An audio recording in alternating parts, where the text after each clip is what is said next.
Hello friends, ഇന്ന് നമുക്ക് വീട്ടിൽ ബാക്കി വരുന്ന പുട്ട് കൊണ്ട് നല്ല പെർഫെക്റ്റായ ഉപ്പുമാവ് ഉണ്ടാക്കുന്നത് എങ്ങനെയെന്ന് നോക്കിയാലോ. നല്ല ടേസ്റ്റിയും പെർഫെക്റ്റായിട്ട് നമുക്ക് ഉപ്പുമാവ് ഉണ്ടാക്കുന്നത് നോക്കാം. അതിനായി ഇതാ 2 പുട്ട് ഞാൻ എടുത്ത് വെച്ചിട്ടുണ്ട്. ചെറിയ 2 കഷ്ണം പുട്ട് എടുത്ത് വെച്ചിട്ടുണ്ട്. അത് നന്നായി ഒന്ന് പൊടിച്ചെടുക്കാം.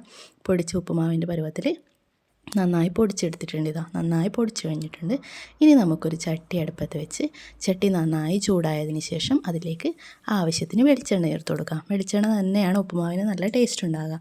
വെളിച്ചെണ്ണ നന്നായി ചൂടായതിന് ശേഷം ഞാൻ ഒരു 1/2 ടീസ്പൂൺ കടുക് കൂടി ചേർത്ത് കൊടുത്തിട്ടുണ്ട്. കടുക് നന്നായി പൊട്ടി വന്നു. ആ സമയത്ത് ഞാൻ ഒരു ചെറിയ കഷ്ണം ഇഞ്ചി, ഒരു 3-4 ചെറിയ ഉള്ളി, പച്ചമുളക്, ഒരു വലിയ പച്ചമുളക്, കറിവേപ്പില ഇതെല്ലാം കൂടി ചേർത്ത് നന്നായി ഒന്ന് മിക്സ് ചെയ്ത് കൊടുത്തു. ഇത് നന്നായി ഒന്ന് മൊരിഞ്ഞ് ഏകദേശം ഒന്ന് വാടി വരട്ടെ. ആ സമയത്ത് ഞാൻ കുറച്ചൊരു നുള്ളു ഉപ്പും കൂടി ചേർത്ത് കൊടുത്തു. പുട്ടിൽ ഓൾറെഡി ഉപ്പുള്ളത് കൊണ്ട് അധികം ഉപ്പൊന്നും ചേർക്കേണ്ട കാര്യമില്ല.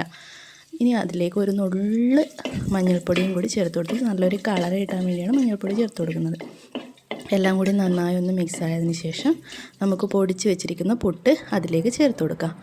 പൊടിച്ച് വെച്ചിരിക്കുന്ന പുട്ട് അതിലേക്ക് ചേർത്ത് കൊടുത്ത് നന്നായി ഒന്ന് മിക്സ് ചെയ്ത് എല്ലാ ഭാഗത്തും എത്തിച്ചു കൊടുക്കാം.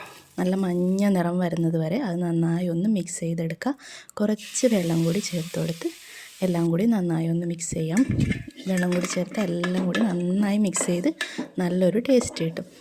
എല്ലാം ഒന്ന് നന്നായി ഇളക്കി കൊടുത്തതിന് ശേഷം നമുക്കൊരു അടപ്പ് വെച്ച് മൂടി ഒന്ന് വേവിച്ചെടുക്കണം. അപ്പോഴേക്കും ആ തരി ഉള്ളതൊക്കെ പൊടിഞ്ഞ് എല്ലാം ഒരേപോലെ ആയി കിട്ടും.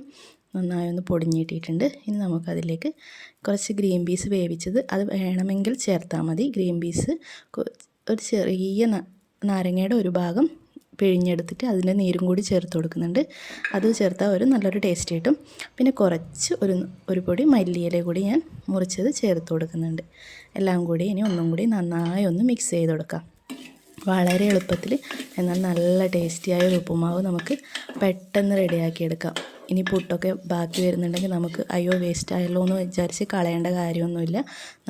ഇതുപോലെ ചെയ്ത് നോക്കി അടിപൊളി ഒരു ഉപ്പുമാവ് റെഡിയാക്കി കിട്ടും. കണ്ടോ, കാണാൻ തന്നെ എന്തൊരു ഭംഗിയാണ്. അടിപൊളി ഉപ്പുമാവാണ്. ട്രൈ ചെയ്യണേ.